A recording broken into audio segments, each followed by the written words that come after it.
So, production diary, I'm not sure which one.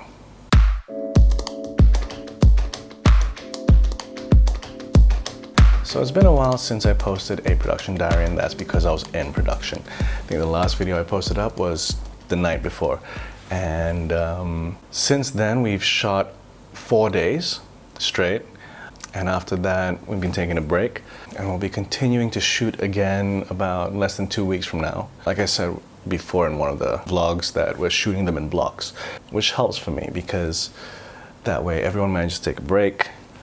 The last day that we shot was the first time I tried skating in the movie, and to go method with it, I didn't actually skate for the past couple of months, and was shooting a skate scene in the middle of the afternoon. Yeah, that was pretty tiring. I'll talk a bit more about the individual days in different episodes, just an overall right now. But yeah, it went pretty damn well, actually, knock on wood.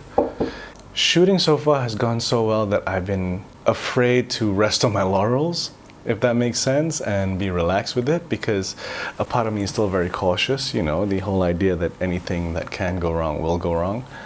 But I can't deny the shoot went pretty well. And the first day that we shot 27 scenes. I mean, a lot of those scenes are little montage scenes or quick shots of me just entering the house, getting out of the house, putting food in the oven and shit like that. But 27 scenes, you know, it's not bad. And for the first 2 days, we shot in my house over here. Third day, we went out to 2 different locations, Crazy Koza in Sungai Wang and Per Meal Cafe in Hartamas, where we shot a bunch of different restaurant scenes. And then on the 4th day, we shot some basketball scenes, followed by some scenes on the street. So yeah, I haven't done a full count of the scenes, but I feel like we've done almost 40% or 50% of the movie already. A lot of the scenes take place in the house that the characters live in. So we've got all those sorted out, and after that it was a bunch of other locations for a few small things.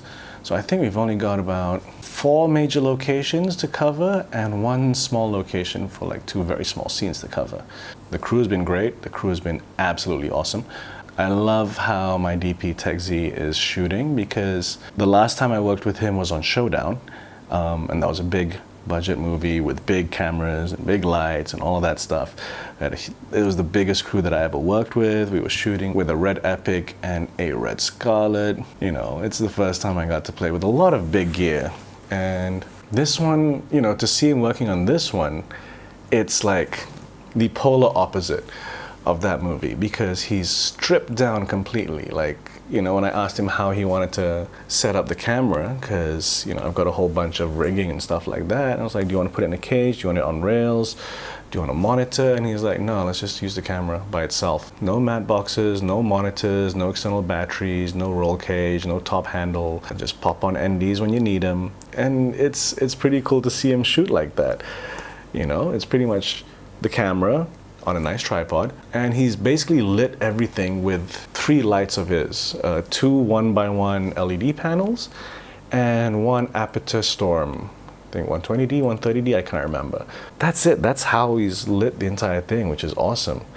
You know, the art department managed to totally transform my house. My wife, who's playing my wife in the movie, pretty much went like, we look like we're poor now. And I'm like, that's the point, honey. Bunny on wardrobe has been pretty damn awesome. Like, you know, usually when I do a no-budget indie film like this, and it's the advice that I always give everyone, try and write a story that's set over like 1 day, 2 max, because then the issue of wardrobe is not an issue. This one, the movie takes place over a month or so. So you can imagine the amount of wardrobe changes, and Bunny's been on point with that. Who else? My production team. It's been so good working with Amelia again. You know, back in the day when I was still doing stuff like that, she was my partner in crime when it came to this stuff. She was always my AD and my assistant. And it's so great to work with her again. I didn't realize how much I missed working with Amelia until now. The other person I haven't worked in a long time with is Sandy, our production manager. She's also been awesome, handling a whole bunch of different things. Henry, who, it's pretty amazing, you know, working with Henry on a no-budget movie again, because, you know, he kind of got started in this industry with two no-budget movies that I shot around the same time, Relationship Status and Take Me to Dinner. And since then, he's become a real sought-after sound man in the industry. So much so that there have been years where I just totally can't hire him. He's totally packed up. You know, to be able to work with him again has been super great. He has a nice energy on set, which I totally love. And of course, my producer, Samad, dude's been awesome. I definitely needed a producer for this movie, like a separate producer. It's been cool working with him. He's been keeping things on track as well in a very cool way and managing to sort out a lot of stuff, which helps keep me free to concentrate on figuring out how to shoot the movie and acting in the movie. The fact that Samad is also, you know, has been working in post for a very long time, so on that first day he's really keeping an eye out on, you know, certain things that might be an issue later on. Like, for example, on one day, one of the shirts had this ridiculous amount of moire, you know, the little fucking weird wavy look when there's very thin lines.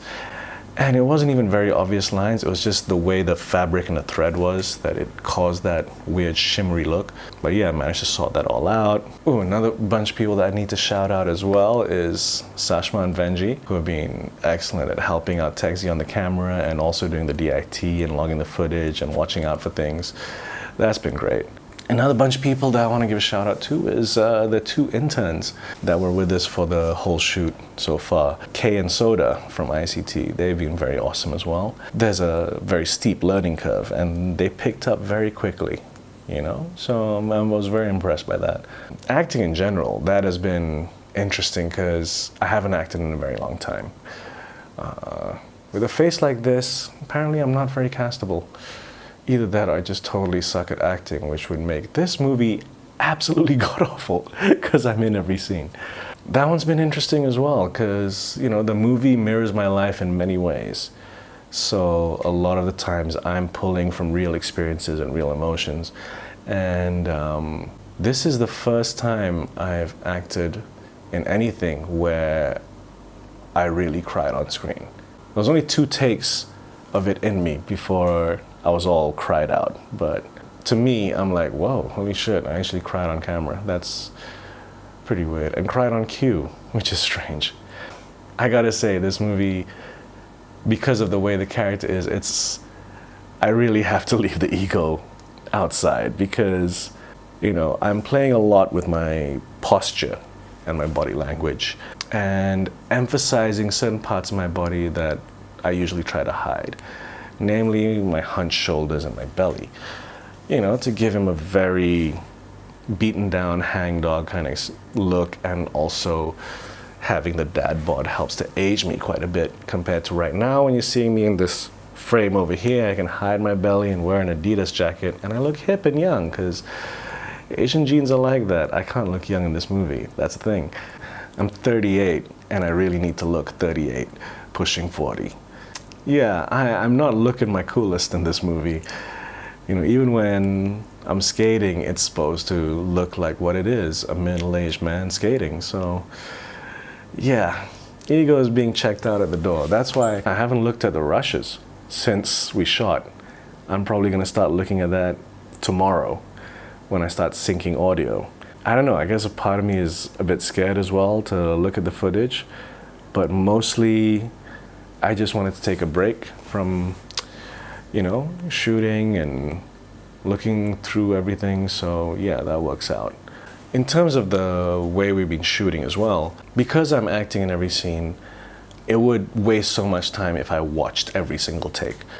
So I haven't really been looking at the takes much. I've been putting my faith in my DP. It's kind of been like old school film in a way, you know, there's been no reference monitor. Every once in a while, if there's a specific framing that I'm trying to achieve, you know, he'll just roll 3 seconds, show it to me. And if I'm all right, I'm all right. If I need to make adjustments, fine. But I don't necessarily look at the take. I'll look at it every once in a while just to be sure before we move on. But sometimes even I'm just like, you know, get me a shot of that clock, a shot of the board on the wall, a couple of different angles and different frame sizes, and we're good for this scene and we can move on. And I'll just walk away to go have a cigarette. You know, how could he fuck that up?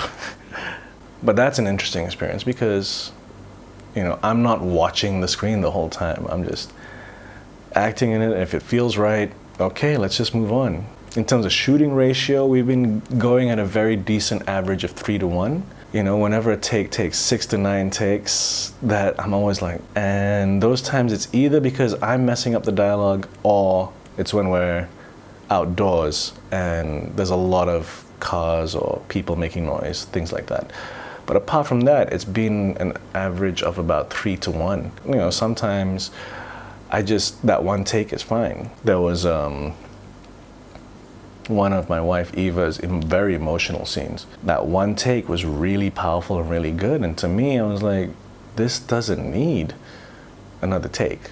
It's always scary. I mean, I sell t-shirts that say one more for safety, but like, if the take is there and we've already transferred it and DIT says everything is cool, then what's the problem? But yeah, we've shot 4 days. I've scheduled another 4 days, which will be like 2 days and a 1-day break and another 2 days, simply because of location and cast reasons. I've had to recast some people due to last-minute issues with scheduling, but that's fine.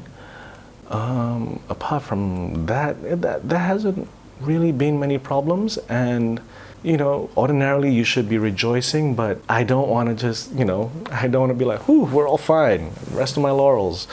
And then shit fucks up. I do want to be prepared for any eventuality, because you have to. So yeah, that's the past 4 days in a nutshell. I'll be doing videos individually about each of the 4 days and what we did later on. But for now, that's what's happening so far.